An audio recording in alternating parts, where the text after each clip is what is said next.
Hola oyentes de Radio Sefarad y bienvenidos a Identidad desde Uruguay, un espacio en el que hoy recibimos vía telefónica a Ricardo Fleis, colaborador del mensuario Identidad. ¿Qué tal, Ricardo? Buenas tardes, ¿cómo te va, Alejandro?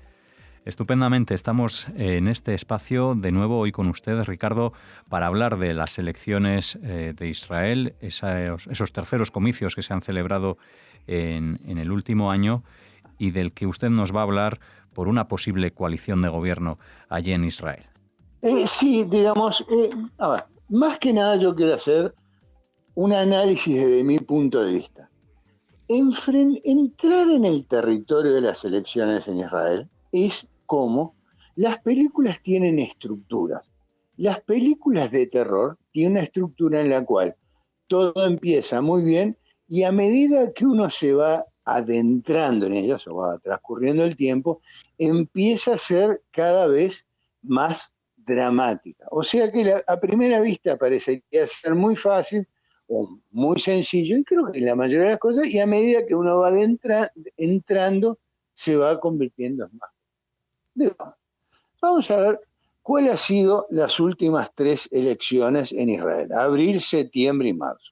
El Likud ha tenido en la primera 26.46%, obteniendo 35 escaños, y empatados, porque con 26.13 y con los mismos 35 escaños está el Cajol Labán. Han sido elecciones empatadas.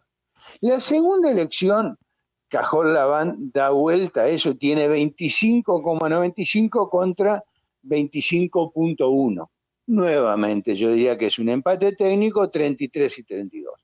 En la tercera elección, el Likud levanta sus votos, tiene 29,46 contra 25.50.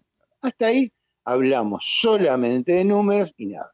Ahora bien, yo sumo los votos y digo, en la primera elección, Cajol y Labán y Likud suman 52.59% de los votos, 70 escaños. En la segunda bajan a 51.05, 65 escaños, y en la tercera suben a 56.05 y 69. Mucho número, ya me aburrí de tanto número, vamos a hablar de otra cosa. Entonces, la pregunta que yo me hago, yo no la he escuchado, ¿existen diferencias entre Cajol y Labán y el Likud? Bueno, yo no las encuentro. Para mí son dos partidos absolutos, es decir, ideológicamente y en todas las posiciones que yo veo, absolutamente iguales. Es decir, no tienen ni propuestas políticas ni económicas, nada que los separe. Entonces, los separa un solo elemento que se llama Benjamin Netanyahu. Y ahí es donde nos centramos. A ver, porque uno dice, si no lo separa nada, estamos hablando de gente cualquiera, no, estamos hablando del primer ministro Netanyahu, que tuvo el mayor periodo de tiempo en el gobierno de Israel, un gobierno muy difícil, ha estado primero 3 años y poco, en el 1996, y ahora 11 años en el poder, ¿tá? Y Gantz, a ver, ser Ramatkal o comandante en jefe de la Fuerza de Israel, me parece uno de los trabajos más complicados del universo. Es decir, realmente estamos hablando de figuras de primer nivel que no pueden destrabar esa situación. Entonces, yo me pregunto, ¿cuál está en el punto en el cual no se puede destrabar? Netanyahu tiene un antecedente que es Olmert, ¿verdad? Netanyahu sustituye a Ehud Olmert, el cual debe renunciar y termina pasando 16 meses en la cárcel, ¿verdad? Ese es el antecedente anterior de Netanyahu. Por lo tanto, Netanyahu va, desde mi punto de vista, a tratar de mantener el poder. ¿Sobre qué se basa él ¿por qué él puede mantener el poder? Porque me parece que el Likud, al no tener diferencias con Cajol Labán, podría desintegrarse fuera de la presencia de Netanyahu. Entonces, no es solamente Netanyahu, es su gente que también necesita la presencia de un líder fuerte, porque la gente generalmente va atrás del líder, porque el líder que le sigue es lo mismo ideológicamente que él. Yo no sé si yo soy claro en este concepto, pero lo tengo bastante claro.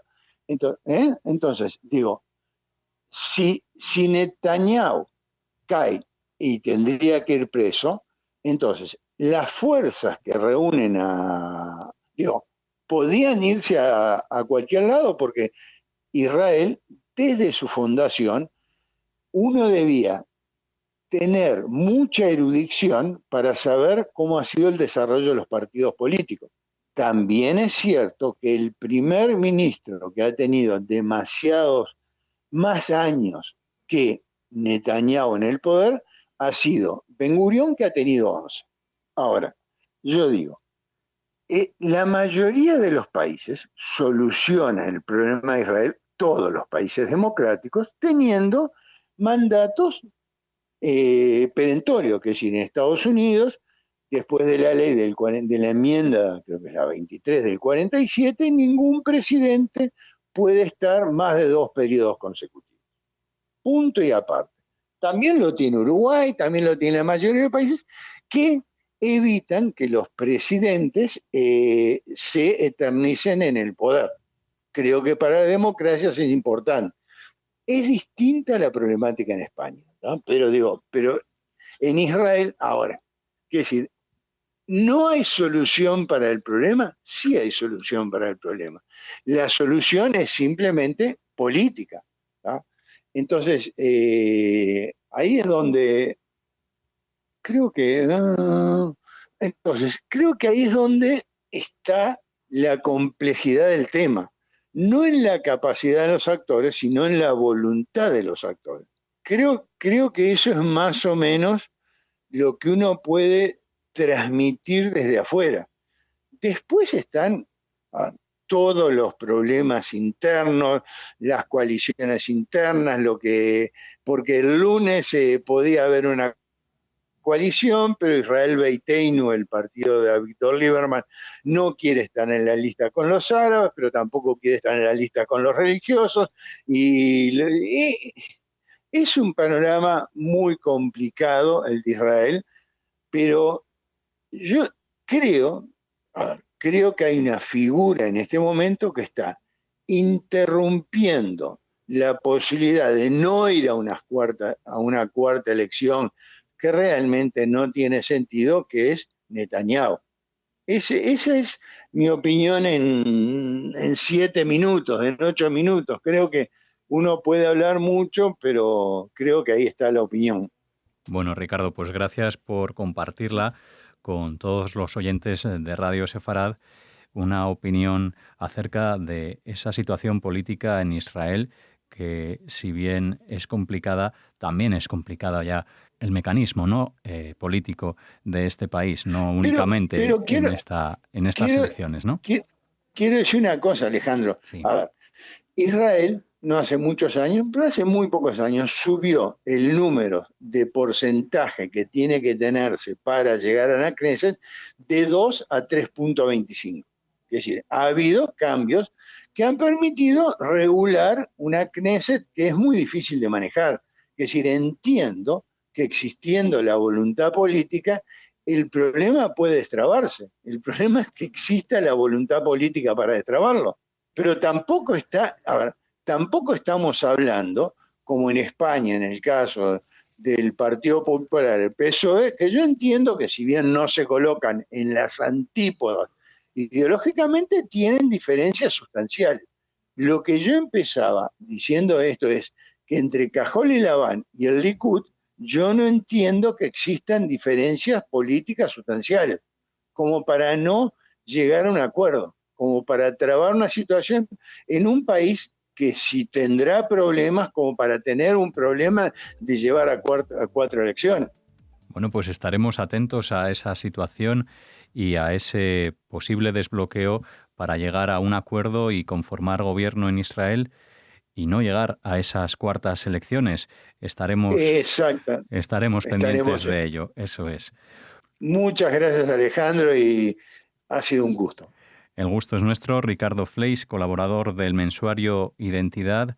Ya saben, un programa, una columna sonora que tenemos disponible en Radio Sefarad cada 2 semanas, en esta ocasión, como decía, con Ricardo Fleis en esta Identidad desde Uruguay. Hasta la próxima, Ricardo.